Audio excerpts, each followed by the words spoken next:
नमस्कार मित्रमैत्रिणींनो. आमच्या story time with T या यूट्यूब चॅनलवर तुम्हा सगळ्यांचं पुन्हा एकदा स्वागत. आज आपण ऐकतोय शिशिरातील इंद्रधनू भाग 34. मी शरयू. आज बऱ्याच दिवसानंतर रात्रीचं जेवण असं सोबत केलंय. माझ्या शिवाच्या चेहऱ्यावर आनंद ओसंडून वाहत होता. आम्ही दोघे एकमेकांशी बोलत आहोत असे वाटले आणि हरखून गेली. घरात आईबाबांमध्ये मुटाव नसणे हे लेकरांच्या निकोपवाढीकरता किती महत्त्वाचे आहे. खुदूखुदू हसणाऱ्या शिवाला अनुराग काय झाले म्हणून विचारत होता. मी तिला नजरेने दटावले तेव्हा कुठे गप्प खायला लागली ती. पण तेच चेहऱ्यावरचा ब्लश. एक आई म्हणून मला तरी दुसरं काय हवंय.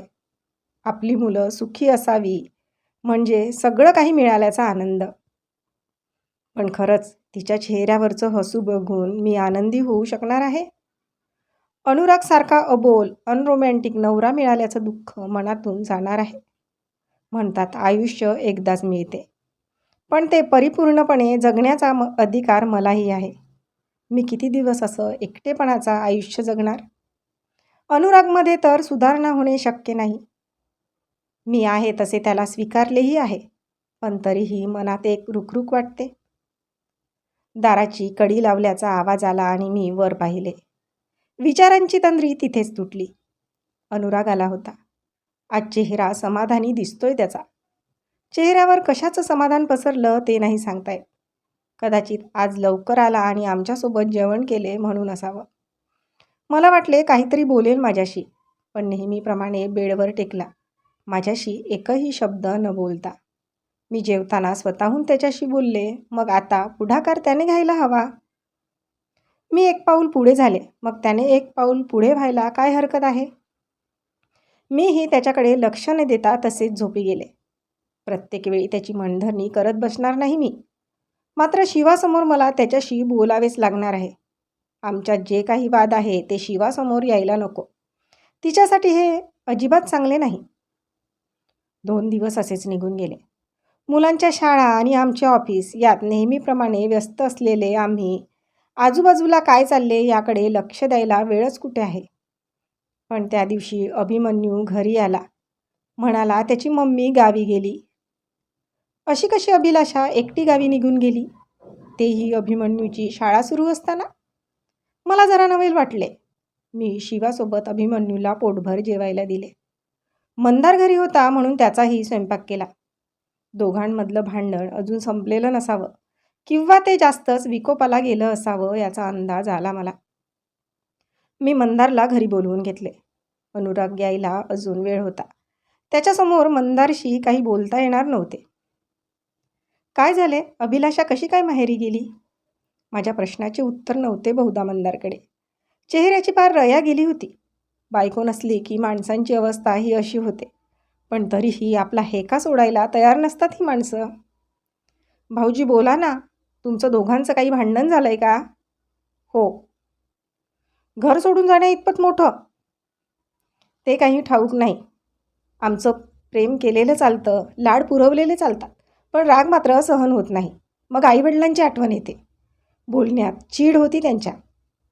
भाऊजी तुम्ही काहीतरी बोलला असाल, विनाकारण डोक्यात राग घालून घेणाऱ्यातली नाही आहे अभिलाषा. मी बोलले तशी त्यांनी नजर चोरली. चूक झाली तर मान्य करायला काय जाते? कशाची चूक केली तिने? मी जरा रागातच विचारले. कारण नेहमीच बायकांना गृहीत धरतात ही माणसं. आमच्याकडून भरपूर अपेक्षा असतात त्यांच्या, आणि स्वतः मात्र असू दे, मी कशाला जास्त विचार करते. त्या पार्टीत किती गावंढळपणा केला तिने. कितीही बदलण्याचा प्रयत्न केला तरी ऐकायला तयार नाही. आपल्या मनाचे खरे करायचे असते तिला. मीही माणूस आहे, माझ्या मनाचा विचार करायचा नाही का? एवढी मोठी पोस्ट सांभाळताना माझी किती तारांबळ उडते, त्यात हिचं असं वागणं. मंदार भाऊजींच्या मनातली खदखद साफ दिसत होती त्यांच्या चेहऱ्यावर. तरीसुद्धा माहेरी निघून जाऊ द्यायला नको होते तिला, मी म्हणाले. म्हणजे बायकोला काही स्वातंत्र्य नाही म्हणायला सगळे मोकळे. मी तिला घरात बांधून ठेवतो वगैरे वगैरे. मी कशाला तिला कुठे जायला मनाई करू? पण तिला कळायला हवे होते ना, अभिची शाळा सुरू आहे, त्याचा टिफिन, त्याचा अभ्यास याची तरी काळजी नको तिला? दोघांनीही एकमेकांना समजून घ्यायला हवे. समोरच्याला दोष दिला म्हणून आपण दोषी नसतो असं नाही.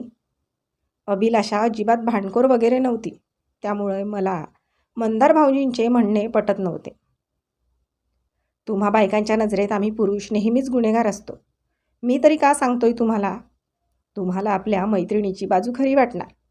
माणसं काय बायकांना छळणारे, त्यांना त्रास देणारे, पुरुषप्रधान संस्कृतीचा टेंभा मिरवणारे असेच असतात, हो ना?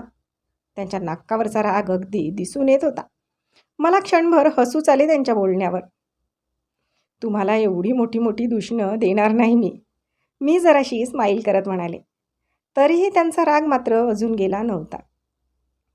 मी समजू शकते, भांडण झालं की राग येणारच, पण जेवढं ताणलं तेवढं नातं तुटण्याची भीती जास्त असते. नका जास्त मनाला लावून घेऊ, मी समजावत म्हणाले. तेवढं मलाही कळतं आणि माझा अभि माझ्यासोबत असल्यावर मला काहीही चिंता नाही, ते अभिकडे बघत म्हणाले. त्याचा चेहरा आज निस्तेज दिसत होता. मुलांना वडिलांपेक्षा आईची एवढी सवय असते, तिच्याशिवाय त्यांचे जग अशक्यच. आज अभिचा टिफिन तुम्ही केलाय का? हो, सँडविच बनवून दिले होते त्याला. पप्पा मला उद्या सँडविच नकोय, कंटाळा येतो मला सारखं सारखं तेच खायचा, शिवासोबत खेळणारा अभि म्हणाला.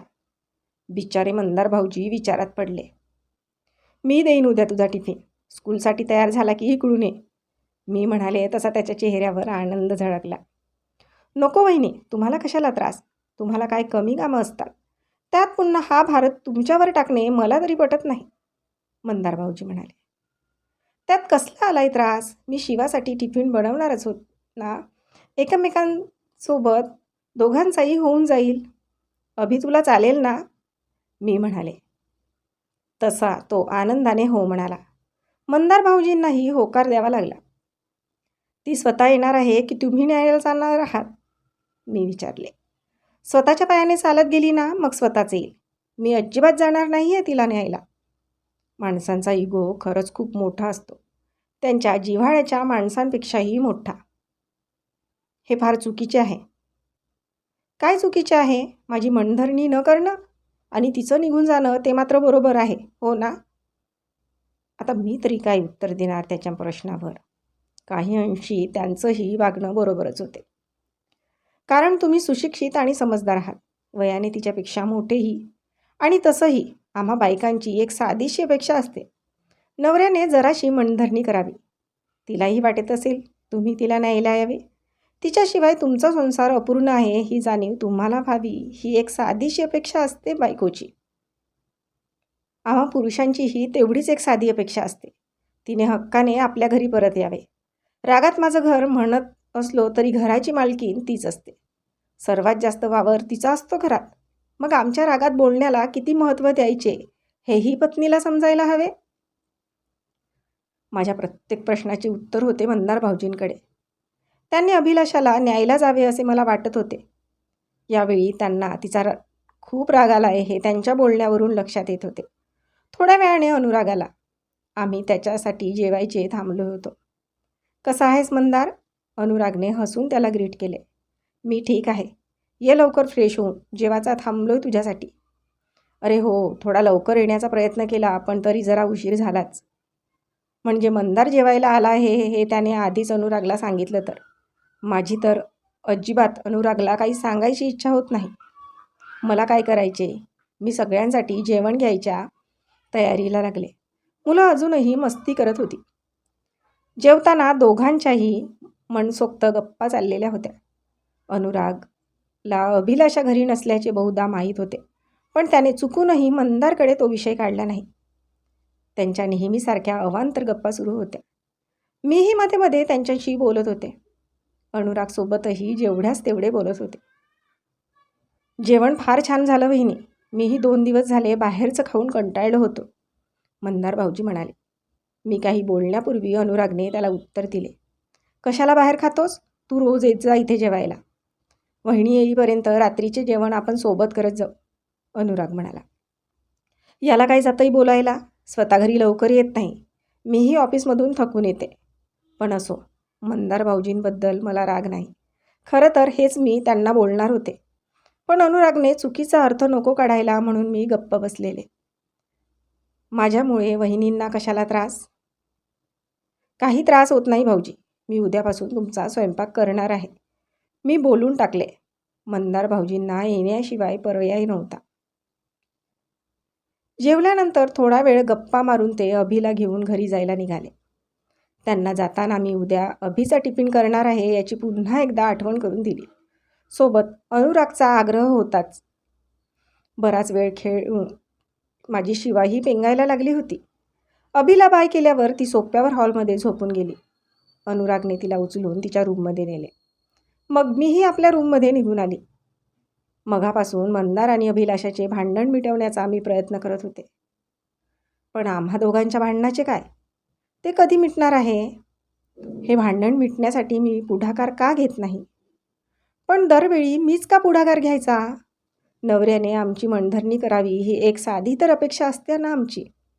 हे मी केव्हापासून मंदार भाऊजींना पटवून देत होते. पण अनुरागला कसे पटवून देऊ? तर आजचा भाग इथपर्यंतच. भेटूया पुढच्या भागात लवकरच.